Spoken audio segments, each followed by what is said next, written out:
ఆయన అందరూ ఓట్లు వేస్తే గెలిచి నువ్వు గద్దె మీద కూర్చున్నావు. ఆయన పోయిన సంవత్సరం వస్తే ఇంటికి 10,000 ఇచ్చిండు. ఆయన తిని విశ్వాసం తప్పినాం కుక్కలం మేము. ఆయనని గెలిపియలేదు తిని కూడా.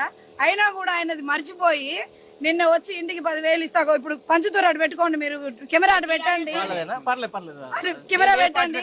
పార్టీలు కాదండి, మేము చెప్తున్నాం కదా. ఇవాళ బియ్యము సరుకులు కూరగాయలు ఆయనే పంపించిండు ఇంటికి 10,000. మేము ఆయన తిని ఆయన కోట వేయకున్నా ఆయన పంపించిండు.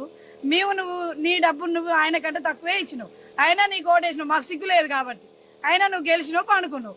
ఏంది మా పరిస్థితి? వానకు మంచి ఎత్తగా నిద్ర వస్తుంది, మంచిగా పడుకు మనం డిలక్స్ రూమ్ ఉంది, నువ్వు పండుకున్నావు. నా బతుకులు ఏంది? మమ్మల్ని బాగు చేయమని అడగట్లేదు. గతంలో ఇట్లాంటి వరదలు వచ్చినప్పుడు ఎట్లా ప్రభుత్వం ఎట్లా చేసినారు? సహాయకాలు మంచిగా చేశారు. నైట్ బండ్లు పెట్టారు. పోయిన సంవత్సరం వచ్చినప్పుడు నైట్లు డీసీఎంలు పెట్టారు, బండ్లు పెట్టారు.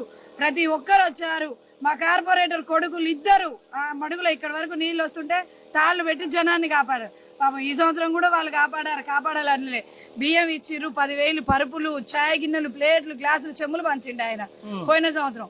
నువ్వు పంచుతావేమో, ఎప్పుడు పంచుతావు? అసలు నువ్వు వచ్చి చూస్తేనేగా ఒక విషయం అండి. చుట్టమైనా మినిస్టర్ అయినా ఎవడైనా ఆపదలో ఉన్నప్పుడు అమ్మ అంటే కడుపు నిండుద్ది.